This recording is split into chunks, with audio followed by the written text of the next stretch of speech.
Be'ezrat Hashem, aujourd'hui on va faire Parashat Hashavua, la Parashat de la semaine, Chukat. Chukat, qui parle de Para Adouma, qu'on fait habituellement, celle-là s'appelle Parashat Para, qu'on fait habituellement après Purim, et on va voir la raison Be'ezrat Hashem aussi pour ça aussi. Mais là, le Ben Ishraï dans Od Yosef Chai nous pose une question, et il demande pourquoi c'est répété deux fois les morts. Alors, Vayomer Adonai el Moshe ve'el Aharon les morts. Très bien, ça c'est une fois, ça marche. C'est-à-dire que on va, Kadosh Baruch Hu, il parle à Moshe et à Aaron de dire au Am Israël. Après, il dit Zotrukat Torah, Asher Tziva Hashem les morts. Une deuxième fois les morts, c'est une répétition. On sait que dans la Torah, il n'y a pas un mot en plus, pas une lettre en plus. C'est pour ça qu'il y a des drachotes, même sur des lettres, sur un vav de plus, etc. Sur les lettres en plus, il y a des drachotes. Alors, à plus forte raison, un mot entier en plus. Et là, le Ben Ishraï nous dit un truc incroyable. Il nous dit, il veut d'abord amener un midrash avant de donner la raison. Il amène un midrash il s'appelle Midrash Rabba. Et il dit comme ça. Le midrash tout le temps pour expliquer le pasouk de la Torah, il nous amène un pasouk dans le Tanakh. Et cette fois, pour la parashat Chukat, il va nous amener le pasouk dans Tehilim. Dans Tehilim, le pasouk dans le chapitre 119, c'est le chapitre où il y a les 22 lettres de l'alphabet. Chaque lettre est répétée 8 fois. Il y a 8 psukim par lettre, fois 22, il y a 176 psukim. Et là, dans Yehi Libi, dans la lettre Yud, qui est en fait le pasouk P, le pasouk 80, Yehi Libi, Tamim Bechukecha. Donc, le pshat, c'est quoi? C'est Tamim, comme la Torah dit, Tamim Tiyei Hashem Elokecha, c'est-à-dire ne cherche pas à savoir le futur, etc. Sois intègre avec ton Créateur, n'aie pas peur. Parce que si tu es intègre avec ton Créateur, alors il est là pour te protéger, pour t'aider, pour te supporter, pour te sauver de tous les problèmes, de te donner tout ce que tu as besoin dans le moment qu'il te faut, etc., etc. Donc ça veut dire que quoi? Ça veut dire que l'intégrité, en fait, c'est pas comme aujourd'hui. La société, elle pense, non, celui-là, il est tamim, style, il comprend pas grand-chose. On pense que d'être rusé, c'est ça l'homme intelligent. Ah, celui-là, il est rusé, il sait s'en sortir. Il pense que c'est ça l'intelligence. Pas du tout. Dans la Torah, c'est le contraire. Et pourquoi? Parce que l'homme rusé, qui pense que par sa ruse, il va réussir dans la vie, alors Kaviachol, qu'est-ce qu'il fait? Il retire l'aide divine, il retire la providence divine. C'est-à-dire le fait que Hachem, il est avec lui, il recule. Kaviachol, Akadosh Baruch Hu se retire. Pourquoi il se retire? David Amelach dit Hachem tzilcha, Hachem yeminecha. Akadosh Baruch Hu, c'est ton tsel. Akadosh Baruch Hu, c'est ton ombre. C'est-à-dire la place que tu lui fais, il va la prendre. Mais si maintenant tu veux montrer que tu peux t'en sortir tout seul, alors c'est automatique. C'est une conséquence. C'est une conséquence directe. Akadosh Baruch Hu, Kaviachol, il se retire. Et donc c'est là que l'homme, il se sent tout seul, il se sent accaparé, et là il voit que vraiment ça marche pas exactement comme il pense, etc. Bon, ça c'était rien qu'une parenthèse pour expliquer l'intégrité. L'intégrité, c'est de faire confiance à son créateur à 100%. Et pourquoi je dis ça? Parce que finalement, c'est la parasha de la semaine, c'est Chuka. C'est quoi un chok? Un chok, il n'y a pas d'intelligence humaine, il n'y a pas de logique. Shlomo Amelech, il dit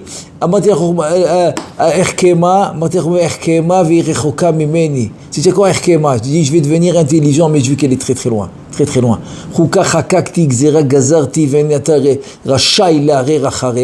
J'ai fait un chok, je fais une gzera, tu n'as pas le droit de l'arrière. L'arrière, ça veut dire de remettre en question. Tu n'as pas le droit de remettre en question ce que j'ai fait. Donc on voit que le chok, c'est quand finalement l'intelligence humaine est finie, elle comprend plus. L'intelligence humaine ne comprend plus, là il commence le chok. Et c'est là que David Amelach, il te dit, c'est là que je vais reconnaître maintenant, est-ce que tu fais confiance à ton créateur ou pas?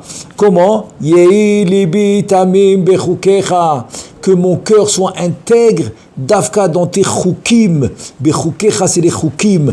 Il n'a pas dit Yehi libi tamim bemitzvotecha, dans tes mitzvot. Parce que les mitzvot, on essaie de les comprendre. Alors il y a le pshat, le remez, le drash, le sod, etc. Il y a tous les niveaux qu'on peut essayer de comprendre les mitzvot. Aval celui-là, chok, on ne peut pas le comprendre. C'est pour ça que Yehi, Libi, Tamim, on doit être intègre. On doit être intègre dans les chok, même qu'on ne comprend pas. Et là, il dit le midrash. Zu chukat pasach, ve chukat para adouma. C'est-à-dire le Midrash, il va comparer, il va mettre ensemble ce qui est écrit dans le Pessah. Là-bas, c'est pas écrit Zotrukat à Torah, c'est écrit Zotrukat à Passah. C'est aussi une question. Le Rav Chaim Kadosh aussi pose cette question. Il dit pourquoi là-bas tu n'as pas dit Zotrukat à Torah, tu as dit Zotrukat à Pessah. Ici aussi, tu aurais pu dire Zotrukat à Touma Vetara, Zotrukat à Tahara, que tu vas maintenant te purifier. Non, ici c'est écrit Zotrukat à Torah qui est para Adouma, la purification. Et là, le Midrash, il dit pourquoi Lama. Il dit Shishneem Domim Zelazé, parce que les deux ils se ressemblent. Et comment ils se ressemblent? Il dit Bézé Nehemar, parce que la Torah elle les a fait ressembler. Comment? Elle a dit Zotrukat à Pesach, elle a dit voilà le chok du Pesach, c'est le Korban Pesach. Après c'est dit Bézé ou Bézé Nehemar, Zotrukat à Torah, et dans la para Adouma, qui est la Touma Vetara, c'est écrit Zotrukat à Torah. Veyata Yodea Ezo Gedola Mizo. Et tu sais pas qu'est-ce qui est plus grand que l'autre. Tu sais pas est-ce que la para Adouma est plus grande que le Korban Pessah, ou le Korban Pessah est plus grand que la para Adouma. Et pourquoi le Midrash pose des questions? On n'a pas le droit d'essayer de voir quelle mitzvah est grande, quelle mitzvah est petite, parce que tu connais pas le sachar des mitzvot. Donc tu peux pas choisir la mitzvah. Et là en fait le Midrash il dit, puisque tu as employé le même terme Zot Rukat dans les deux endroits, donc le Midrash il dit, je veux savoir qu'est-ce qui est plus grand que quoi. Et là il donne un mashal. Mashal l'ishnaim matroniyot domot shayu me'alchot shneim ke'achad venirot shavot. Il y a deux genres on va dire des princesses, des reines, des princesses qui vont ensemble dans la rue. Et maintenant, comment on sait laquelle est plus importante que l'autre? Laquelle est plus grande que l'autre? Parce qu'habituellement, la plus grande, elle reçoit le kavod de la deuxième qui est moins grande. Il dit, comment je vais faire? Il dit, celle-là elle va accompagner l'autre jusqu'à sa maison, et ensuite elle va rentrer chez elle, donc elle va être toute seule. Donc celle-là qui se fait accompagner jusqu'à la maison, c'est elle la plus grande. Il dit, c'est la même chose ici, que quoi? Le Korban Pessah, c'est écrit Chouka. Et la para Adouma, c'est écrit Chouka. Alors, qu'est-ce qui est plus grand que quoi? Il dit la para qu'on va manger, il dit la para c'est plus grand. Pourquoi? Parce que quand tu viens pour manger le Korban Pessah, tu as besoin de la para Adouma. Parce que si tu es maintenant impur, tu as besoin de te purifier par la para Adouma. Et donc ça c'est la Chouka. Et donc le Pessah, tu as besoin de la para Adouma, comme le pasuk qui dit,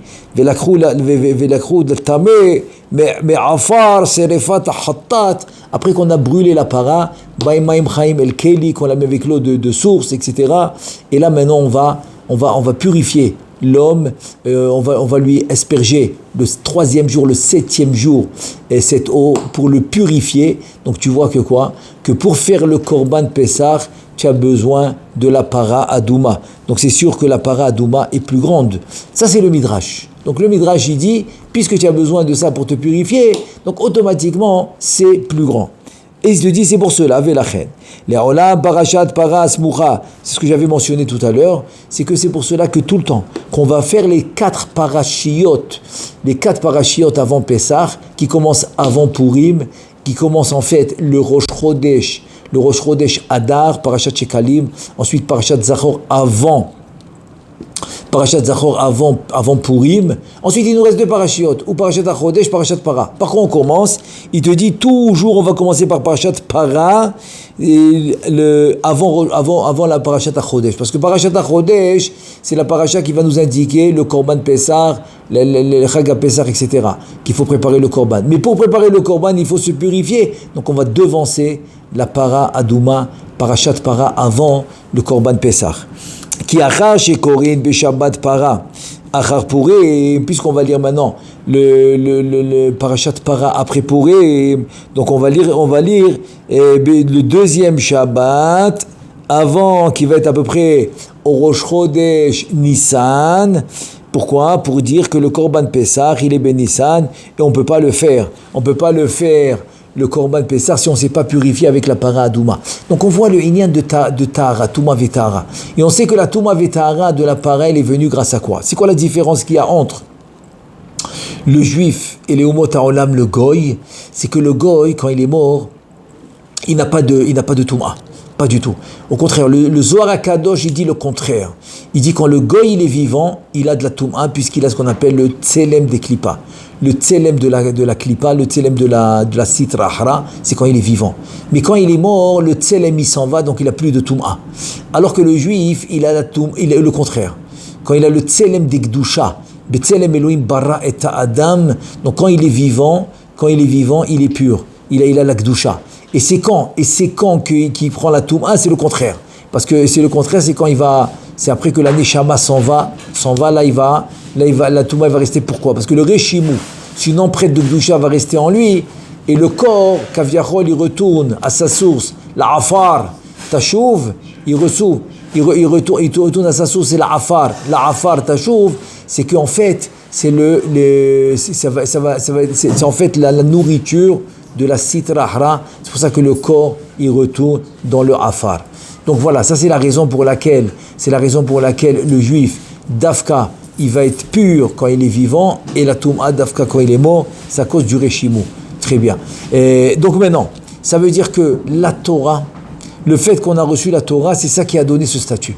C'est-à-dire que la Torah, comme il dit le Orach Chaim Kadosh, il dit finalement Zot Chukat Torah. C'est quoi Zot Chukat Torah? C'est que à travers la Torah, on a eu ce statut de Toum'a et de Tahara. Grâce à la Torah, grâce à la Kedusha. Mais si on n'avait pas reçu la Torah, on n'aurait pas eu ça. Donc ça, c'était une parenthèse pour expliquer ce inyan de Zot Chukat Torah, que c'est la Torah qui nous a donné ce statut. Maintenant, vient le Ben Ishra, il nous dit, selon ce qu'on vient de voir dans le Midrash, au basé Yuvan Akatov, et là maintenant on va comprendre. Qu'est-ce qu'il dit le pasuk? Vaidaber Adonai el Moshe vel Aharon lemor. Donc au début, quand il a dit les morts, tu vas lui dire au début c'est quoi? Au début, il faut dire Am Israël, les morts, les Israël. Zot Chukat Torah, Asher Tziva Hashem, voilà la chouka de la Torah que Hashem il a ordonné. Kede lomar lahem od amira acheret. Et le deuxième les morts, parce que tu dois leur dire une deuxième chose. Et donc c'est quoi cette deuxième chose? Al chouka acheret shei chouka ta pesach shetluya bechouka zo. Tu dois leur donner une deuxième chouka, c'est le korban pesach qui va dépendre de cette chouka qui est la para adouma. C'est ça le deuxième les morts. Parce que deux fois dans la Torah, c'est écrit Zot chouka ta pasach, Zot chouka ta Torah. Donc le deuxième les morts, c'est pour dire que la chouka du pesach va dépendre de la chouka qui est la para adouma. L'écart, c'est pour cela. Tsarir shetiye amirat chouka ta Torah l'Israël barishona. Donc c'est pour cela que tu as besoin de la chouka de la Torah, de la para adouma, elle doit être en premier avant celle de Pessah. Comme on a expliqué, après Purim, c'est toujours la para adouma avant celle du Korban Pessah. Vekevan, shelo amar zot chukat para. Ah, maintenant, alors pourquoi il n'a pas dit zot chukat para? Il a dit zot chukat Torah. Il a dit, et là, Kera'a chukat Torah, pourquoi? Utsar lomar lemo daber el bene Israël veikru elecha para adouma, ça veut dire Zohi achuka shetomar lahem barishona, c'est celle-là que tu vas leur dire en premier, Shehi chukat para, et donc celle-là va être la chuka de la para, qui est celle de la Tum'a Veta'ara, que tu dois te purifier avant de faire le Korban Pessah. Mais les Kaman Yidbaer Be'ezrat Hashem Yidbarach, les Makera'a B'tchila Chukat Torah. Et pourquoi il l'a appelé au début?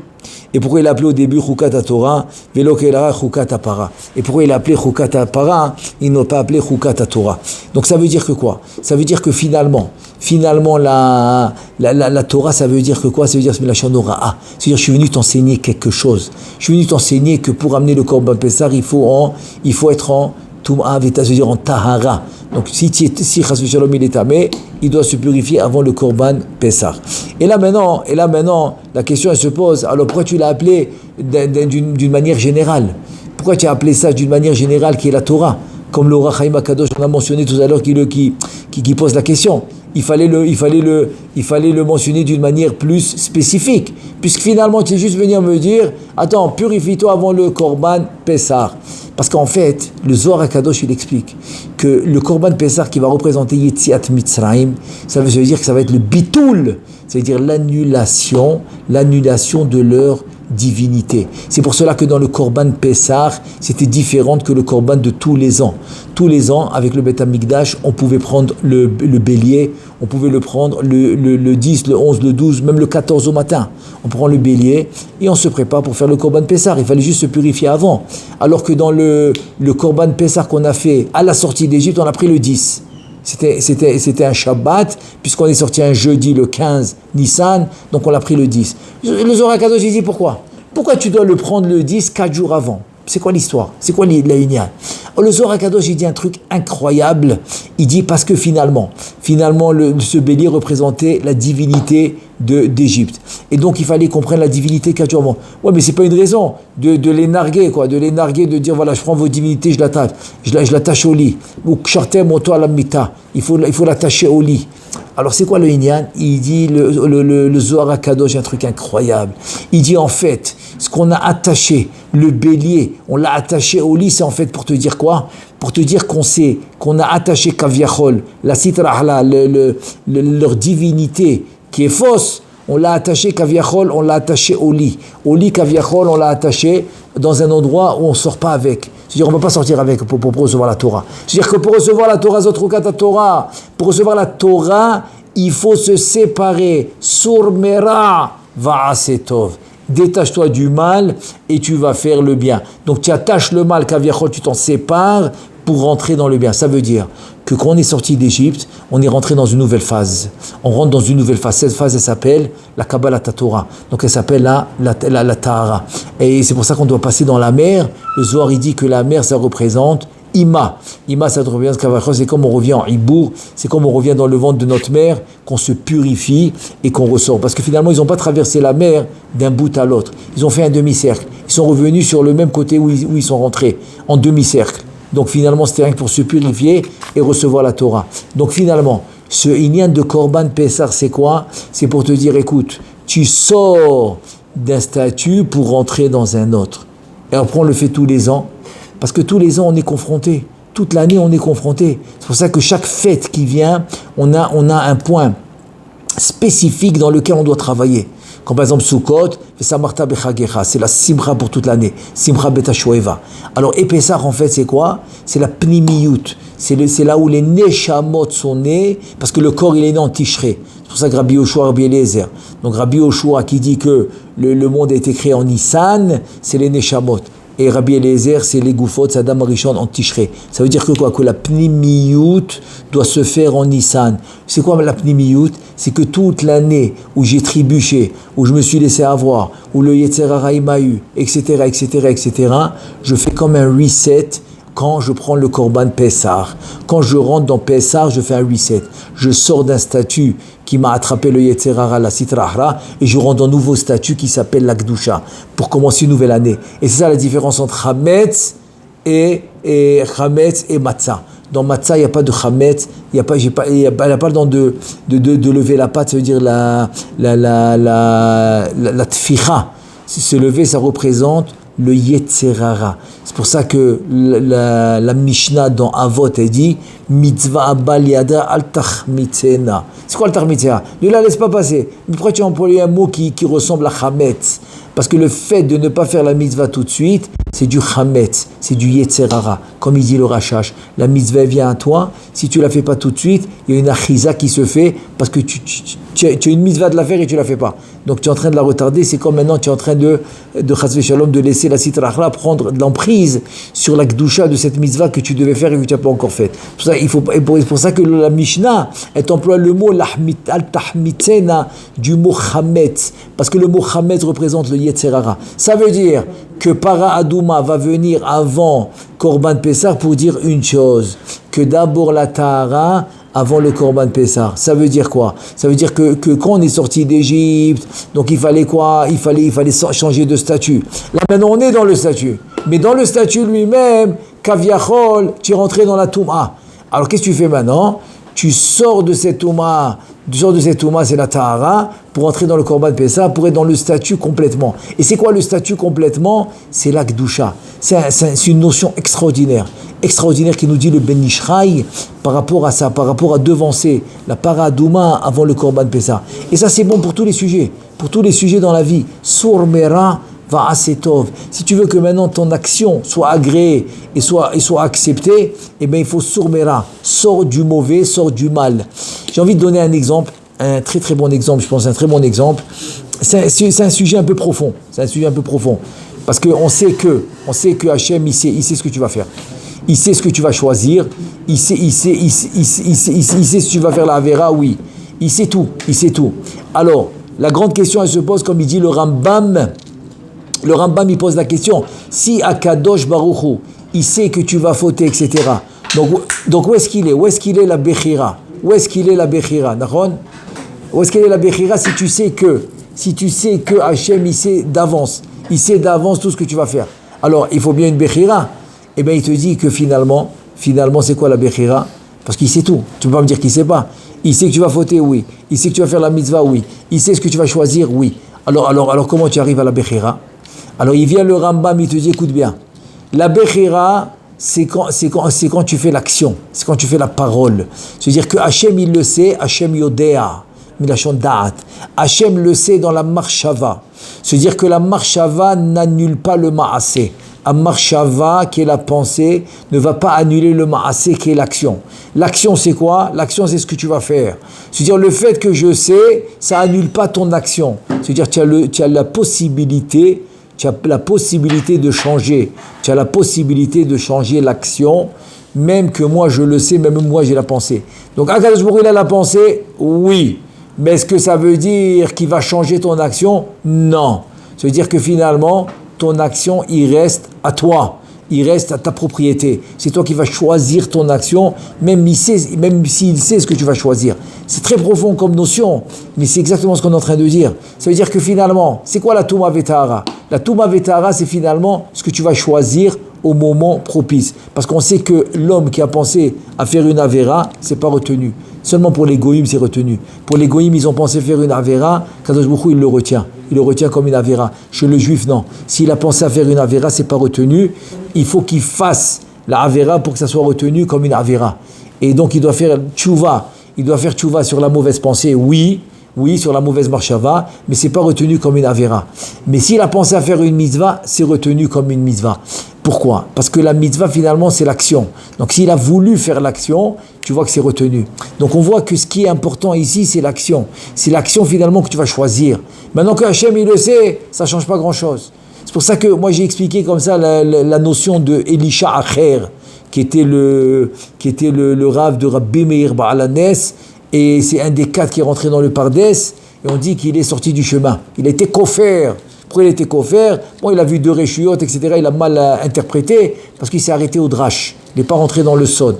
Le seul qui est rentré dans le sod, c'est Rabbi Akiva. Très bien. Donc on voit que quoi? On voit que finalement, Elisha Acher, qu'est-ce qu'ils disent en haut? Il a écouté lui-même, il a écouté. Que tout le monde peut faire tchouva à part Elisha Acher. Ça veut dire quoi? Que tout le monde peut faire tchouva, sauf Elisha Acher. Ça veut dire qu'il ne peut pas. Le Harizal, il dit il pouvait. Mais comment il peut? Mais ils ont dit qu'il ne peut pas. Comme ça a été dit dans les mondes supérieurs, ça reste Miprinat Marshava. C'est ça Yodéa. Parce qu'eux, ils ont dit ce qu'ils savent. Ce qu'ils savent, Miprina, pour nous, c'est une Prina de Marshava. C'est pas une Prina de Maaseh. C'est-à-dire la Marshava divine, elle va pas, parce qu'il sait tout, mais elle va pas annuler le Maaseh. Elle va pas annuler l'action. Elle va pas annuler l'action. C'est pour ça qu'on vient, on dit Zotrokat Torah. Toute la Torah, c'est celle-là. C'est l'action que tu vas faire pour te purifier.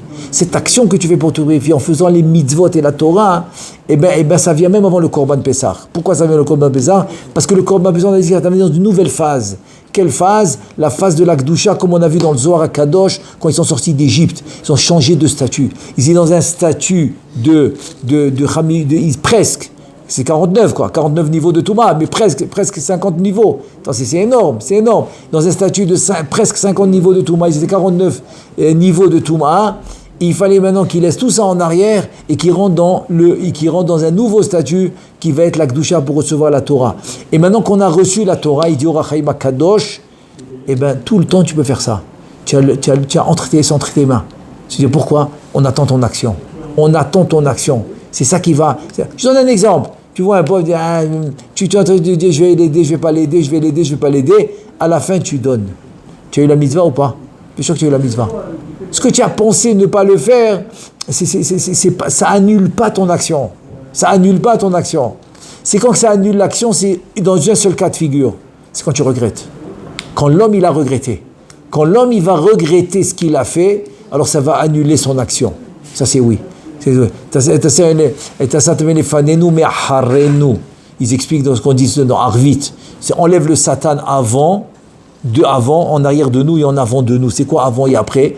Alors il dit enlève le Satan avant la mitzvah et enlève-le après la mitzvah. Je comprends que tu veux que j'enlève avant la mitzvah, comme ça tu fasses la mitzvah. Parce que s'il t'empêche de faire la mitzvah, je ne peux pas la faire. Mais pourquoi tu veux que je l'enlève après la mitzvah? Parce qu'il va me faire regretter. Et s'il me fait regretter, je perds la mitzvah. S'il me fait regretter, je perds la mitzvah. C'est pour cela que la seule chose qui peut m'annuler la mitzvah, c'est ce que je regrette, mais pas la pensée. La pensée n'annule pas l'action. Et c'est pour ça, Zotrukat à Torah. Ça, c'est le but de toute la Torah. Le but de la Torah, c'est de faire les actions de la purification. C'est pour ça que c'est venu dans le mot. Moi, je pense que c'est une réponse extraordinaire que Dafka ici. Parce que quand tu as parlé de Pessah, tu as dit Zotrukat. Tu as le même mot Rukat, mais tu as dit Zotrukat à Pessah. Zotrukat à Pessah.